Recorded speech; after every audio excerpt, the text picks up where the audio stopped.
Good evening. Good evening. All right, thank you. For those who don't know who I am, I'm Reginald DesRoches, president of Rice University. Before I begin, I want to point out that the lectern to my right is the lectern that John F. Kennedy used that stood behind in 1962 at Rice Stadium in the video when he delivered his iconic Moonshot speech challenging America to go to the moon. That moment launched an incredible time of discovery for America and the beginning of a strong and impactful partnership between Rice and NASA that lives on today. More on why we still choose to go to the moon later as we get into our panel in a few minutes. Let me first welcome you to the President's Lecture Series, and thanks to the J. Newton Razor Lecture Fund, the series has brought a variety of stimulating speakers to the Rice stage over the years. In May, we heard from Dr. Robert Langer, co-founder of Moderna, and a renowned scientist, engineer, and professor at MIT.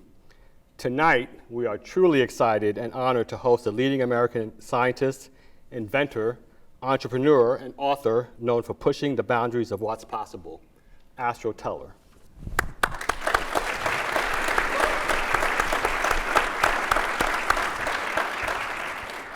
As the captain of the Moonshots at X, I love that title. I wish I could be captain of the university, but I don't think that's going to work.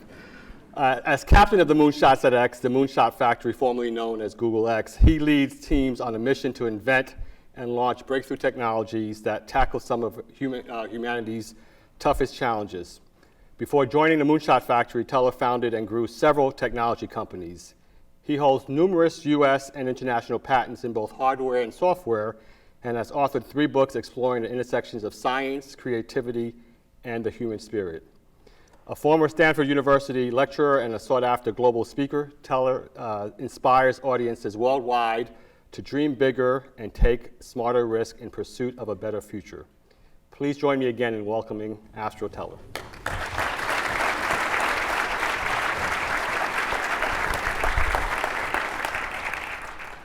I'm Astro. I'm the captain of Moonshots at the Moonshot Factory. I'm only going to talk for a few minutes. I want to just give you a little bit about our ethos, and that will help you get a sense of where we're coming from and the ways that we and Rice actually might make some trouble together, get you excited, and that'll then lead into a conversation here. I want to start off with an observation, though. How many people here feel like you're wildly creative? Awesome. Probably. How many people here feel like you were wildly creative when you were 5 years old? Way more hands. It's inside you still. There's no way it actually got surgically removed. But there's something about society that makes it hard for us to keep practicing that. And there's something really sad about that, because asking what if, imagining things different, is the source of making the world better. It has to start with some sense that things could be better and asking weird, uncomfortable questions, most of which won't be right. That is the essence of radical innovation. It's the essence of taking moonshots. It's what JFK was doing in that moment we just saw. He was daring us to try something you could not prove ahead of time could be done.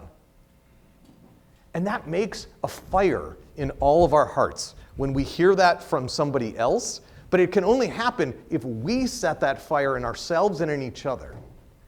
So that's what X does. We practice asking what if and then running it to ground.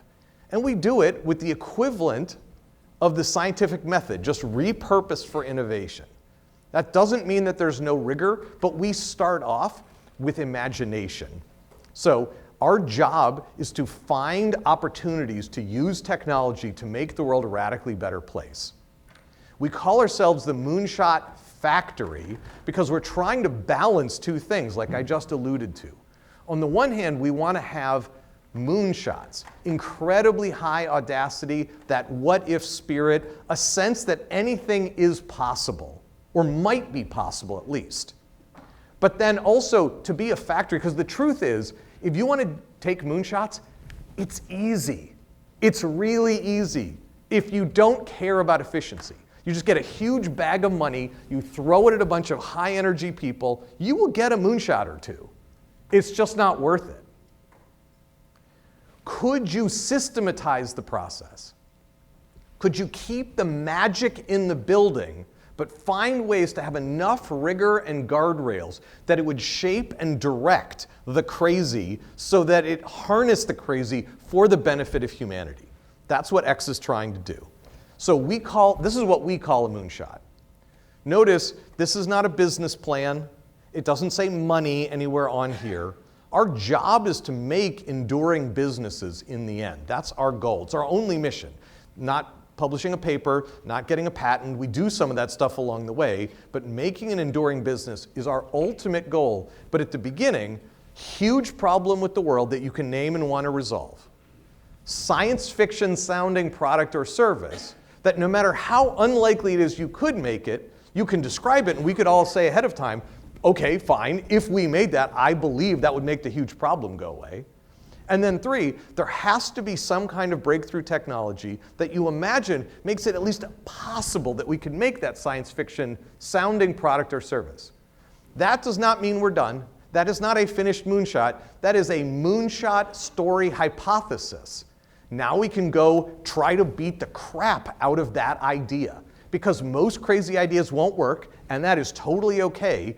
But if you don't have a hypothesis, you can't actually test it in a rigorous way. In the beginning, we were saying things like, what if cars could drive themselves? What if we would look back at some point from humanity's future and see cars kind of the way we see elevators now, where we are like, that's funny that humans used to drive these metal boxes, but I think it's kind of weird that humans are still driving those metal boxes. And we've been working on this for 15 years. Many of you, how many here have been in a Waymo car? All right, probably about a third of the people here. We asked a similar question. How many people here have had a delivery from a drone? Probably many fewer. Like, all right, a couple.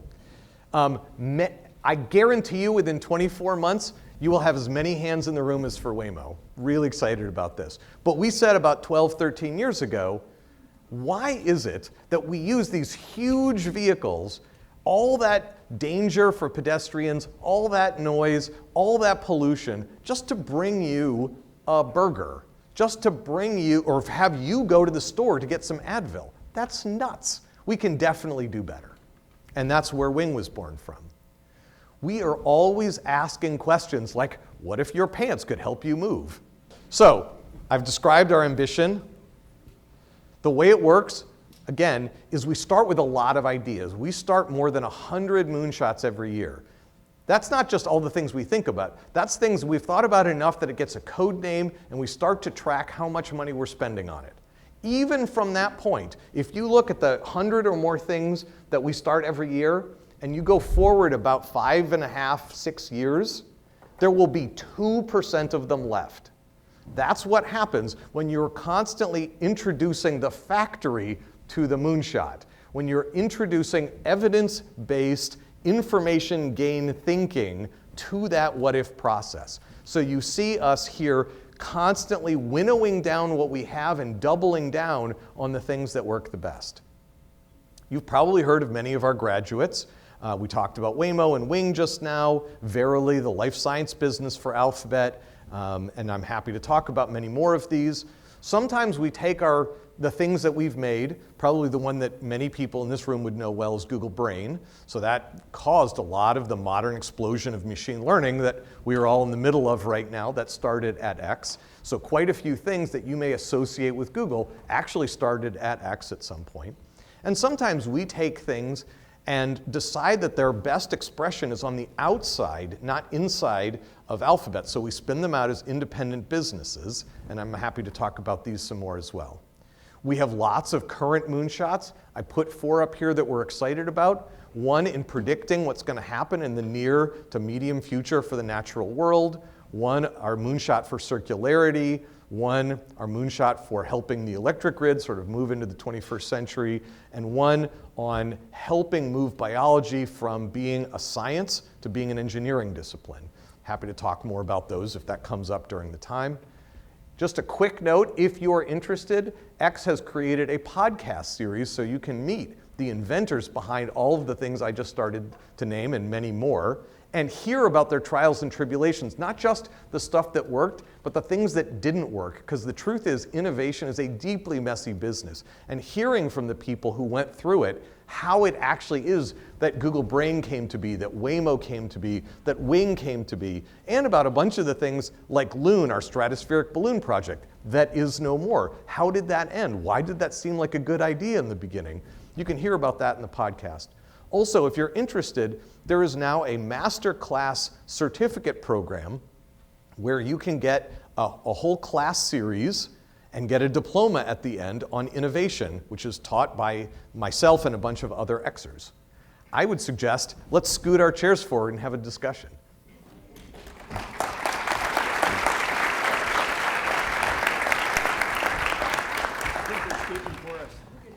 While they're scooting their chair forward, first of all, thank you, Astro. That was both fascinating and certainly inspiring. I can't wait to hear more about that during the conversation with you and Andy.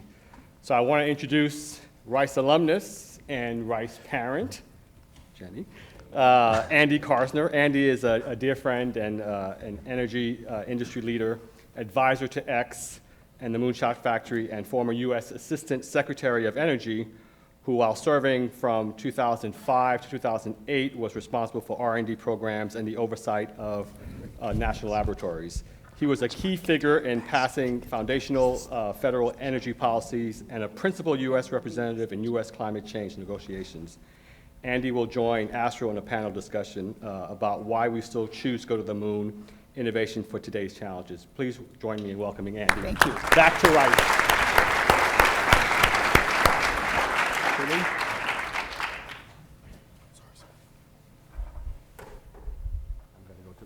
All right. Glad you're joining us for this, Andy. I'm glad to be here. Andy's been on this journey with us for more than a decade now, right? I think I've journeyed with you longer than most Xers are allowed. Yes. But my journey started here. So let me just say before we get started that in the academic theater of the world of great minds on the world stage, you have leading actors and supporting actors, and tonight I'm just an extra. But hopefully I'm a bridge between Silicon Valley and Houston, and hopefully I'll keep that role with both you guys. Can you reflect on how the spirit of the original moonshot that we saw in the video with Kennedy touched you personally throughout your career? Yeah, maybe I'll say it this way. When I was a kid, so my father's father is Edward Teller, who was the father of the hydrogen bomb. He was part of the Los Alamos project. SDI originally came from him. Nuclear-powered submarines was partly his jam. So I grew up thinking a lot about the Manhattan Project and about what could happen if you got a transdisciplinary group of people together under high pressure and intensity and then let them surpass what seemed possible. And there were two other things as a kid, because I was thinking about the Manhattan Project, that seemed in that same category to me. One was Bletchley Park. During the Second World War in England, this is the process that led to modern computer science, that cracked the Enigma code. This is Alan Turing. So that felt like that same moment. And obviously the Apollo space mission that really was kicked off by that clip that we just were seeing from JFK is another example. In fact, the third really great example in modern history where a group of people were pushed together and challenged to do something that didn't sound possible. And growing up, I felt like, I don't know how, but I want to somehow be in the middle of something like that, mostly because I just want to get to work that intensely with people who also believe that things are possible that don't feel possible. Yeah, well, you're certainly in the middle of it. I'm going back to your presentation where you talked about 100 that start off, and then a few years later there's 2. Which is it's still mind-blowing that you have that many things that come through the funnel. There's a perception that small organizations can't innovate in the same way as X because they don't have the alphabet-sized budgets as you do. What can we learn, what can they learn from the Moonshot Factory that they can apply inside their own organizations or even to their own personal moonshots if they don't have an alphabet-sized budget? I guess I would say 2 things. First, you cannot imagine how small the teams at X are. Most of the teams even the ones, like when I was just pointing at some of those teams and bragging on them at the end, those are public ones, they're more mature than many. They probably average from like 10 to 100 is like the span. And those are the things that are going the best, that are already public. Most of our projects are less than 20 people. So it is not the case that we're throwing hundreds and hundreds of people at things that might or might not work out. So 2% of what we start makes it to graduation. But 44% of everything that we do, of all the money we spend, is spent on the things that graduate. That's only possible because we're winnowing things down so fast and by keeping teams tight until it really turns out that they're great. So that's the first kind of mental model. I don't really believe that this is something only Alphabet can do. I'm sorry, I'm going to give you two more things. I'll try to make them really fast. Thought number one is, just to use an example, if you were in a startup company and your boss said you had 6 months to make some new product, everyone thinks you should just think really hard, come up with the right product, do that as fast as you can, and maybe you'll have 5.5 months to build the product. If you actually spent the first month building 3 different alternatives to the product, do a really bad job of all 3 of them, then you spend 2 weeks getting some alpha testers to tell you which of those 3 things suck the least, then spend 2 weeks figuring out what to do with the information you've just gathered. You only have 4 months left to actually build the product, but I guarantee you, you will make a better thing than if you spent 6 months building what you thought was right from the beginning. That's an example of running our process, even within a startup. But how do you decide, I mean, you see so many things, how do you decide what is worth pursuing? I mean, maybe Andy, you're there, you have a front seat to it also. How do you just figure? I'll be the straight man and then let him be the color on this because I know he's been a front row seat on this. The truth is we don't. We predict all the futures. We're doing over 100 things every year.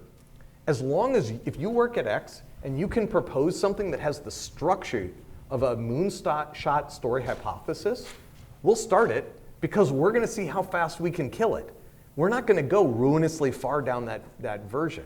And then we have incredibly wise, thoughtful people who've seen everything, like Andy, who go around and with love try to help us kill things. Right. We say it's with love. For a good long time, in the first decade at X, my nickname was the assassin. So they would be like, I was not a popular guy in the hallways. Here he comes again with all the questions. But at the end of the day, Reggie, there's an ethos to entrepreneurship, and I know you guys practice a lot of entrepreneurial things at Rise, but ultimately it's sort of persistence, fire in the belly, belief, faith, dare I say, that there's a je ne sais quoi, of I believe I have lightning in a bottle. And a lot of times, Astro and I will talk about it and go, that is so improbable, but he's just crazy enough to ask us if he can park his van on the parking garage roof and live there long enough to use the lab to pursue the crazy. Let's go for it. So I think the entrepreneurial formulas are at play, whether you're in a large corporation or whether you're a startup living on your friend's couch. You have really got to have, I've conceived it, I believe it, I will achieve it. And when that fire is in you and the persistence, I would say that's the highest indicator of whether the what if turns into the yes because. It also helps that the beginning of that journey, the very first of those 3 circles, is a huge problem with the world. So we're inoculated against a bunch of really dumb journeys or journeys that aren't good for the world by our demand that it start with that huge problem. And how do you, I'm sure you kill it with love because I know you, Andy, and you're just that kind of person. How do you decide, okay, it's time to kill this?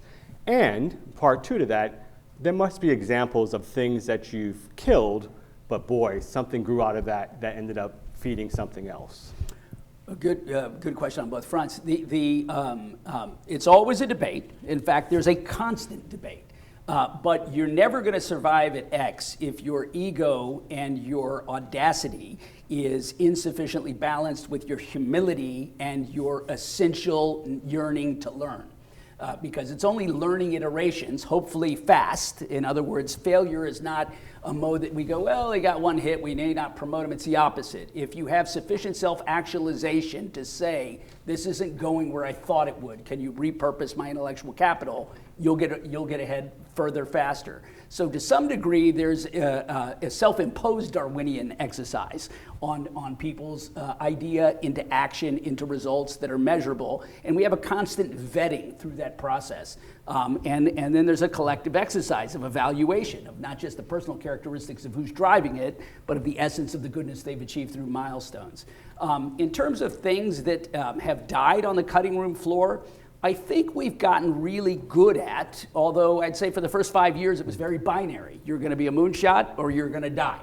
And part of that was building the culture of we need people to understand failure as an essential part of the learning curve. But later we started saying, you know, that's not going to be a home run, but it's a base hit. And how can we find outlets for the base hits, for the doubles, to make their way into the market? So we've also gotten good at doing things, and I think you began to characterize external moonshots, or things we participate in a different way. I would also flag what we call moonshot compost. So let me tell you a story. Moonshot compost. Moonshot compost. I know, Reggie, you now work at X. Thank you, welcome to the team. And you're working on the teleporter. I know how sad it's going to be for you to turn off the teleporter, but I want you to understand our history of this moonshot composting. When you turn off your project, when it's the right thing to do to help pull X's overall average up, the reward-risk ratio of the things that we're doing, that you and the people on your team don't necessarily lose your job. You just go back into the process, compost. Your code, your hardware, your patents, even the partnerships that you've built can all go back into the dirt at X and find expression in new things. So let me give you a quick example. We had the Loon Stratospheric Balloon Project, basically Starlink from stratospheric balloons. It was working. It just turned out we couldn't make it as profitable as we thought it needed to be in order to really change the world. So we shut it off. It was a super sad thing to do because we spent 9 years on it. Nick, who's right there, was working on the team. Glad to see, you know, he's a real example of that composting in the humans, where he still works at X. But the lasers that those balloons used to talk to each other were actually repurposed, brought down to the ground. There's now a new project that grew up at X over 7 years called Tara, where these lasers in a box about this big, you strap it to a pole, plug the internet in, it shoots a laser up to 20 kilometers. It has to physically see one of these other boxes. But as long as they can see each other, we're getting 20 gigabits per second. You can put it up in an hour and bring broadband to parts of the world that just barely had any internet connectivity before. That team now is moving more data to customers in 20 countries every 2 or 3 minutes than Loon did in its entire 9-year history. That's Moonshot Compost in action. Let me give you one more on that, because it's quite famously Sergey Brin, one of the co-founders of Google, who recruited Astro and works beside us in our lab for the best part of the journey. Or I should say the large part of the journey, maybe not the best part, but you know, Sergey famously at TED launched a Google Glass, and Google Glass was simply 10 years ahead of its time. I happen to know a very high-achieving Rice student who worked on the Ray-Ban Meta lenses this summer, and so the material science that needed to catch up to provide form factors for energy with high enough density to put on your glasses so that you didn't look like a cyborg or a robot but could have aesthetically indifferent Ray-Bans, it wasn't ready 10 years ago when Google Glass came in. So we start saying, did we lose the value capture on that, and is Meta sort of ahead on that? I think the wearables will be around. We'll be in that race, but that's something that we killed or moved aside early to make room. I'd say the exact same thing about our flying wind turbines. You know, we were ahead of the curve. Flying wind turbines. Yeah, Tell us more about so that's Makani. That was the original reason Astro invited me in, because I was a wind developer. And Makani had turbines that, much like sort of a falcon on a perch would perch, and they were basically tethered drones that created big arcs, sent the energy down a tether. So what was happening? You were getting the best available measurable wind, that's the resource in, with the lightest capital investment and footprint. You could send this up to the heavens instead of a 747 size stick that everybody starts to protest next to their real estate. Not mentioning any presidents, but it's a thing. And so you capture the wind, much lower cost, and of course the resource is free. And we proved that it worked, and we proved that it worked in the North Sea, off of Sweden and Norway, but industry wasn't ready to say, well, how will we ensure that, and where should it go, and everything. Now, in my mind as a power developer and as a guy who's built power plants, I say inevitably that's going to go on barges out in the ocean in a place that is unregulated, and we're going to capture wind near offshore platforms and everything else, and that's going to happen. It won't be Google or X that makes it happen, because we open sourced it to the world. Yep. So even then, we don't say, oh, we lost that one. We say, hopefully a Rice student or an MIT student or somebody picks that ball up and runs with it and makes something out of it. Yeah. So you were about to touch on this. Talk a little bit about how you partner. You must partner with a bunch of different entities. Mm-hmm. Speak to how you partner with governments and other industries and universities. What does that look like for this organization? I mean, it's all over the place is the short answer. But we do a lot of different things with governments. The thing that's probably the most sensitive is the regulatory side. And so one of the things that we've learned, speaking of failure, is we go to them when we're not done. I think a lot of people wait until they need something to get a yes from the government. And then they go to them and they say, what do I have to do to beat you into submission so I can get a yes on this? Which creates this antagonistic relationship with the regulators. It doesn't always happen, but it leans in that direction typically. We've really tried to go much earlier in the process and say, we're trying to go there. We don't even know if we can get over there, but are you excited about what could happen for your populace that you represent if we could get there? And if so, how could you help us to explore going there safely, thoughtfully? Now you're a partner in that journey. That doesn't mean you're going to give us a yes to everything we want, but it puts you into a positive mindset about exploring that with us. And then if you say, hey, this way of getting there is going to be okay with us, this way makes us uncomfortable, okay, let's go this way. And when you look at something like how Waymo has worked with the National Highway Traffic Safety Administration, how Wing has worked with the Department of Transportation and the FAA, how Verily has worked with the FDA, it's all kind of played out in that way. Yeah, how about universities? How do you work with universities specifically? It also really depends, but I'll give you an example. We have a university in Europe that we feel is really good at producing intellectual property and surfacing which intellectual property might be getting ready to be spun out. So we're giving them money for a full-time person to just look around their university and bring us their best things. Now, they're not in any way forced to give us their best things, but there's probably a class of things for that university where it makes sense to turn it into a startup company. It's probably not a moonshot. We wouldn't want it anyway. Maybe it's just like a straightforward second base hit. Skip X. We're not the best place for second base hits. But if it's really big, if it's kind of scary, if it's going to take longer than the venture community is probably going to support, then maybe landing it with us is actually the best way for that idea at this university to find a home where it can actually help the world and get value back to the university over the medium to long term. So that's an example. I'm on the advisory board of the Doerr School at Stanford for their accelerator. So I'm trying to give them advice, but then we also look at everything that they're accelerating and we use them for beating up on our ideas, but we also help them with their ideas. And while none of the ideas have yet made it over the transom to X, actually some of their professors have. Right. Yeah, of course. Reggie's going, keep your hands off my professors. That's right. Talk a little bit about uncertainty. Clearly there's a lot of uncertainty in what you're doing. How do you find opportunity in the uncertainty that's all over the place in terms of what you're doing? I know exactly what you mean, but again, I'm going to pretend like you work at X for a second. We are trying to maximize the reward-risk ratio of what we're doing. That doesn't mean we like risk. I don't like uncertainty. But if you and I go out together to find the highest expected utility moonshots we can take, if I get you into the mindset that if you could find something with twice the risk that had 4 times the reward, you should stop what you were previously doing and working on that. Can we agree that that has higher expected utility? And that that's what it means to, that's the factory part. That is systematizing innovation. Once we get into that mindset and we go looking, it turns out inherently the most valuable things to go look at tend to have a lot of uncertainty with them. It's unpicked over because it's so inherently uncomfortable.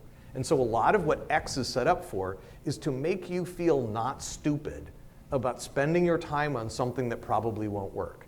And so there's a lot of culture engineering that goes into that. And the last word, the penultimate word you use, probability, right? I actually came out of a recent board meeting and had this very talk on certainty. I hate the word certainty. I think it is a Certainty or uncertainty? Which one do you hate? Well, I mean, uncertainty is a norm. But what business seeks is certainty. We're looking for certainty. And I used to have something on my desk that said there's no such thing as certainty, there's only opportunity.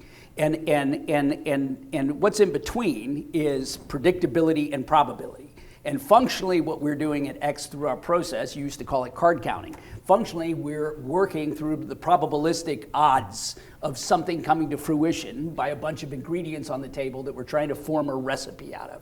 And at the end of the recipe is something gorgeous and great and differentiated and the world hadn't seen yet. It is a differentiated solution to a high value problem. So per your earlier question, when you said, what's on the cutting room floor, what do you regret almost nothing because you have learnings along the way. And the question is, what is the accretive value of the learnings to get you higher probabilities in the things that come to fruition? Yeah. Tiny nerd rant, but since this is an academic audience, I think it'll be okay. Uncertainty and risk are not the same thing. If you go to Vegas and you put your money on 17 on the roulette wheel, you are taking risk. But there's actually no uncertainty. Like, you know exactly what the odds are. And if you had watched someone playing that roulette wheel and 17 came up about half again as much as it should, just statistically, no uncertainty, plenty of risk, but now it's gone from losing a tiny bit of money against the house to winning a bit of money against the house. And if you put money on 17 and it doesn't come up, to Andy's point, no regrets. That was still an incredibly smart bet, even if it came up 0 for you. Let's talk a little bit about ethics. I look at the slide of all the technologies that you have developed, are developing, and clearly there are some potentially bad consequences that can come from them. How do you think, as you look at some of these moonshots, about the ethical implications of the technologies that you're developing? So there's how we go after trying to ensure that the things that we do actually do something good in the world. And then there's assessing for an individual one, how's it doing? On that second one, I would start by making 3 buckets. Number 1, there's the things that are clearly our job. So Waymo had better not bump into a person. The wing drones need to not bump into a person. Like, there's things that are really obviously our job, and make sure that it does those. The second bucket are the things that I still think are our job, even if they're not as obvious. Using Waymo and Wing as examples, when the Waymo cars are driving perfectly safely, they could still be a bit confusing to other drivers on the road, human drivers. So they need to have body language that kind of signals to the human drivers what they're going to do. That's part of their responsibility, but maybe not obviously. When the wing drones are zooming over your house, maybe they could blow off how it sounds, like whatever, are you a constituent? But it is their job. They need to make their drones as quiet as possible, and they have, because that is part of their ethical responsibility. And then there are things like how these kinds of automations and many, many others will change society. I don't think any of us wants an individual corporation to make public policy decisions about how we as humanity, we as the United States are going to respond to individual technology decisions. So our responsibility in that third bucket is to go work with the public policy people and say, this is what's coming, here's how fast it's coming, here's how the world is going to change, and then leave it to them to think about how they want to tune society, either through regulations, retraining workers, whatever that would be. So I'm going to just add to this because we're at Rice, and this is my professional home. This is my academic home, and I imagine we have a lot of good nerds for ramps in the room. I hope we have somebody who's from the non-engineering side, because one of my majors here was religious studies. So I'm deeply personally invested from my education here in the metaphysics and ethics of everything we do. I happen to have a great partner who I'm aligned with in all of those things. But it's more than what you infuse at the front end of a tool. You will always have, to some degree, a reflection of society's ethical approaches. This started as a virtuous race to the moon, but here we are today with satellites that are about shooting each other out of the sky, and we've created Space Force, and forget the demilitarization of space. We're humans. Dr. Edward Teller trained my father in Los Alamos, and we recently had Oppenheimer and took a group photo together at X. They were about winning a war, making the world safe for democracy, doing great things, but then a life dedicated to the civilian use of large-scale baseload emission-free power generation.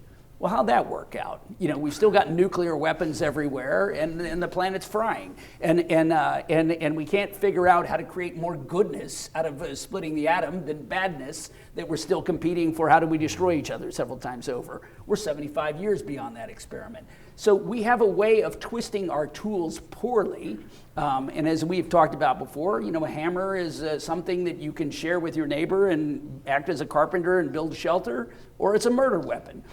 So the most you can do is to never stop innovating, but investing a great deal more on the stuff that the Boniak School is doing and others in bringing together the metaphysics and the ethical approaches that keep society commensurate with the technologies we're creating. Yeah, I forgot you had a religion background too. You did it all at Rice. There's parts I don't even want to talk about. Before we open it up for questions, and do prepare your questions because we want to save time for that, my last question is, what projects and technologies are you most excited about? I mean, what do you see as the moonshots that are really exciting coming forward? Either one of you. I'll start with you, Astro, with that. Well, we'll pick one each, and then maybe we can talk about more. But we just announced, I put it up here, A-Life. We've been working for about 8.5 years on being able to simulate cell biology, small cells. This is like yeast, bacteria, algae. Accurately enough, right now, the world in principle could be making a lot of things using biology. We've been making alcohol for thousands of years using biology. We do actually make a lot of other things using like bacteria, like E. coli or yeast, whatever. But the strain engineers who go and try to reprogram that biology so it can do something else, you might as well have a cauldron and a pointy hat because you don't know what's going to happen when you reprogram them. You have to just try it in the wet lab. And that has caused the innovation to be super slow in that space. And having now built a simulator that's accurate enough that you can actually run most of your experiments in the computer instead of in the wet lab, I believe it's going to 1000x the speed at which we find ways to help nature help us in building everything that humanity wants in the future. First of all, you're asking us which of your children do you love best, right? And which is a difficult thing. But two of them Astro put on the board, which were where I was in the founding room and the founding team. Bellwether and Tapestry, because if it has sort of an energy or an environmental component, I'm invited in usually, and hopefully not as an assassin. But in the case of those two that have at points almost died, they keep living, they keep growing, and they keep being impactful. Tapestry is basically new intelligence for the grid, and not sort of the how do we tweak and incrementally make the old grid better. It's basically saying, it's acknowledging the trend that is occurring anyway, that we are going from central thermal hub and spoke systems of delivering electrons to a grid powered at the edge, where every device in the world is going to be IP addressable, Wi-Fi connected, and produce or consume or store energy. And that needs an air traffic control system. That needs a new way of thinking than the rickety way and the antiquated grid that we have that's being pressed right now with the data center explosion. So I'm super excited about that, because that's right on the cusp. The other that he had put up was Bellwether. And Bellwether is a real passion for me, because it's, as Astro has known, I've talked for a long time about measure the treasure. How do we turn our view of the world from natural resources, things that we can take that are inexhaustible and have no impact because they were put there for our leisure, and make them into natural capital, make things worth more alive than dead by using data as a proxy for nature, so that a tree is not merely something on a lumber market, it's something that has a value for its oxygenation, for its water production, for its medicinal value, for its capacity to store carbon, by way of example. So that's Bellwether, which has already begun deeply as a predictive engine for the Earth in things like wildfire breakouts and floods, but that we want to expand into biodiversity and other forms of measure and value. All right, I know there are questions in the audience. Raise your hand if you have a question. There are tons of, I guess there's one mic. Where's the other mic? Okay. We'll start to the right, and then we'll go to the left. Go to the right. My right. Hi, Astro. My name is Jae-woo Kim. I'm a PhD student at Rice, but I also actually work for X for the last couple summers. Woohoo! Woo! I mean, I first project? wanted to. Which project? Oh, I cannot tell which project. I signed the NDA. Answer. You can come back. Well trained. Project named Stealth. But actually, working there itself is very eye-opening experience, I would say. I found it has very unique cultural things, or I would say it's moonshot spirits. And I was wondering what kind of moonshot spirits that nowadays universities can take advantage for their educational systems to be improved. I mean, so I don't claim to be a pedagogical expert, but I saw the data to knowledge, and one of the slides I saw today that made me really happy was talking about moving from kind of toy problems, learn for the test kind of thing, to more real world problems. I think that we have lost, N of one, again, I'm not a pedagogical expert, I think we've lost the apprentice mode somewhere along the way. I think that we have this really artificial, like you learn now, okay, learning is over, never learn again, now you work. What a weird way to structure society. That just makes no sense to me. I think that at its best, university should be helping people do things that looks more and more like work under circumstances where you can also be learning because you're earlier in your journey. And for what it's worth, I hope you've experienced this at X, I think work could have heavy components of learning in it as well. So that's what I would love to see, and I see you at least taking nibbles at that apple here at Rice. Question over there. Hi. First of all, I really appreciate your time. This was a very, very inspiring conversation. My name is Haider. I'm an engineer and currently pursuing my MBA here at Rice. I wanted to ask you, what is the one single advice you would give to the younger generation who is dealing with the overwhelming information outside with AI, positive and negative? What are the one single advice you would give us, I would say? I'm going to pick two. I have 4 kids. You have a bunch of, yes. So we have 8 kids between us. Mine are 2 21-year-olds, 2 23-year-olds. His spread is slightly larger, but basically in the same range. Yeah. In fact, our kids are somewhat friends. I can tell you from those 8 kids, the panic is higher than it needs to be. I can't prove it to you. I argue with my kids all the time about this, but I'm telling you, one, I don't believe that things are as grim as they feel. And 2, I believe that feeling that grim about the future becomes a bit of a self-fulfilling prophecy. And I know that that's like sort of messed up to tell you not to panic, even if some panic was warranted. But I'm telling you that the panic is not going to help. It's going to anti-help.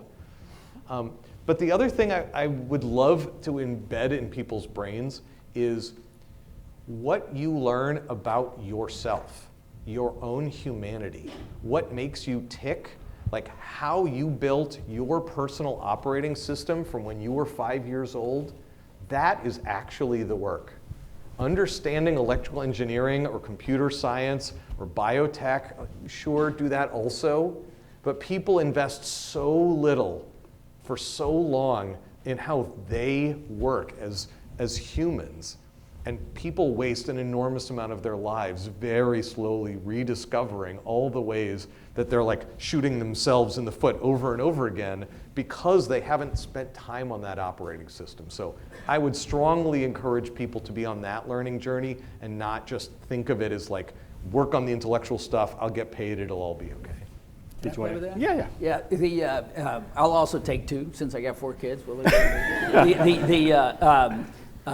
will be real, one will be imaginary. But on the real side, I'd say if you're smart enough, if you have enough opportunity in life to be asking that question, be sitting in this room, be proximate to other people that you think are on a learning journey to lead and find their way.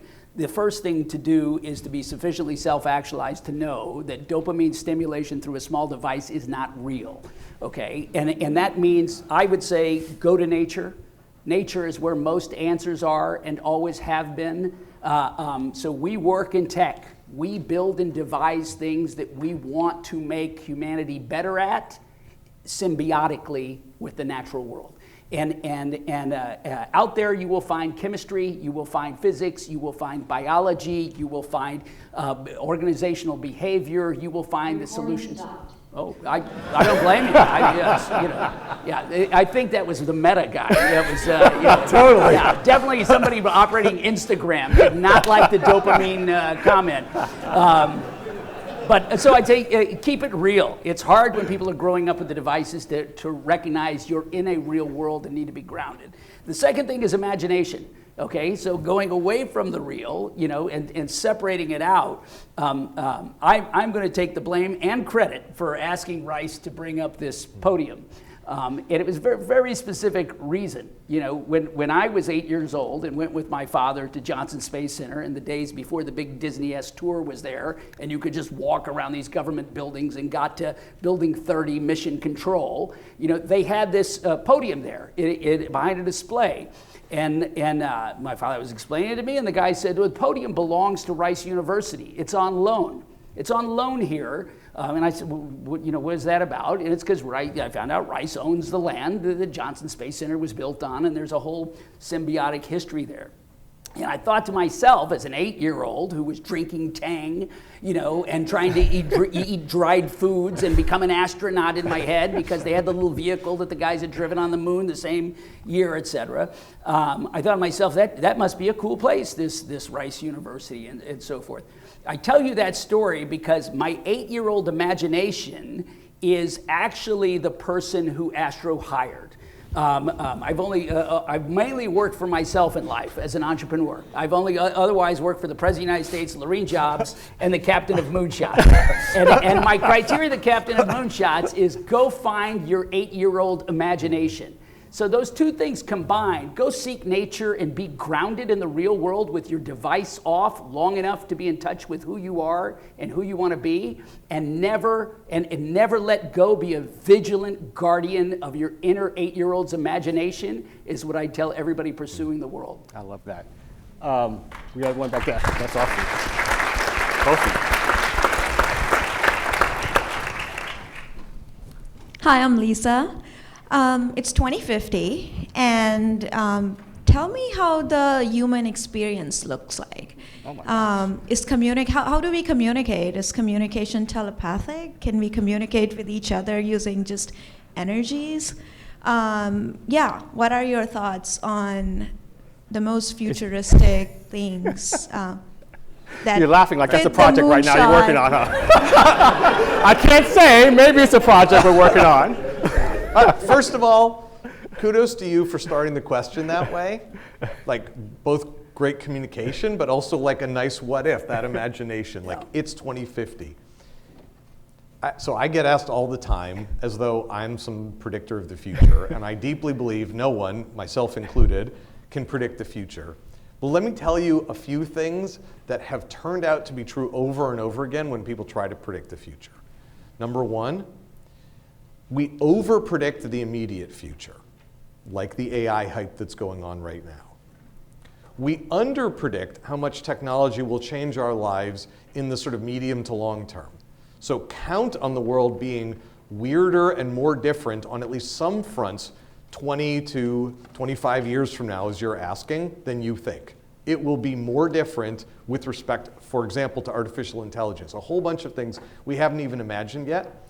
The third thing I would, though, flag is the world will also be weirdly similar in a bunch of ways. If you went and got someone from like the Victorian England and brought them here, their mind would be blown about half of the things that we're talking about. And there's so much about this moment that we're having where they'd be like, yeah, that's like how we lived.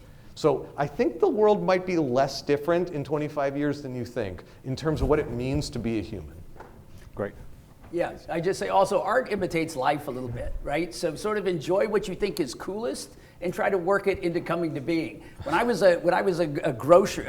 first job was at a grocery store, and the doors went, which was from Star Trek. And I just sat there at the doors going, I cannot believe they brought the Star Trek doors, you know. And later on, you know, it was the same with McCoy's medical devices, you know, to get your temperature, you know, it's over. The Jetsons showed us visual FaceTime, you know, so look to the artists, look to the creatives, and blend it with yourself as a technologist and an engineer, and say, what is the future I want to have and bring into being? And we're probably steps closer to it than you think.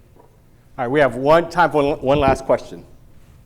I apologize, just one more. Go ahead. Intellectual property is a right that is written into the Constitution, but as large language models have gotten to the level where you can basically make almost all the variations of almost everything, that gives a large company like a significant edge in that arena. Do you think that the standard of patentability should be raised to perhaps like a Kuhnian level where only things that overturn conventional wisdom, that overturn past knowledge about how nature works or how the universe works, should be awarded patentability? Or do you think that the current standards are fine? I told you those right students are really smart. I told you they're smart. Yeah. First of all, great question. And elegantly done that you didn't say Google. Yeah. And look, just to soapbox for a second, I mean, X is like a little sister to Google, so we're actually quite separate from Google. I just want to tell you, like speaking personally, as someone who's inside of Alphabet, I'm not saying that Alphabet is perfect, but they work way harder than you think to do the right thing. I think you would be really proud to work at Alphabet. And there's a bunch of Alphabetiers who all sit here and they're all nodding. That doesn't change the societal point that you're making, but it just felt like soapboxing for a second. The other answer to your question is the world is changing faster and faster on that front, but on lots of fronts. And we have a bunch of technologies, I mean that in a very broad sense, in which patents is like a trade that we make in society. I will give you a temporary government-granted monopoly in exchange for you sharing your information with the world. That's what a patent is. That technology, this sort of legal infrastructure, this is our head of IP, wave your hand, Mercedes, right here, I think actually isn't keeping up with how fast the world is changing. And so I think we actually need to reinvent how we understand a bunch of technologies in our society. And by that, I mean a lot of like, including public policy technologies and laws. I don't know what the right answer is on that particular front, but I'm glad that you're asking that question. And I do think over time we're going to have to explore how to have society keep pace with how fast the world is changing. Thank you.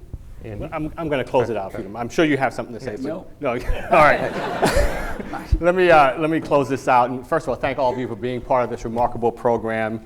And a special thank you to Astro and Andy for sharing their incredible insights with us today. Please join me in giving them a hand. Truly inspiring.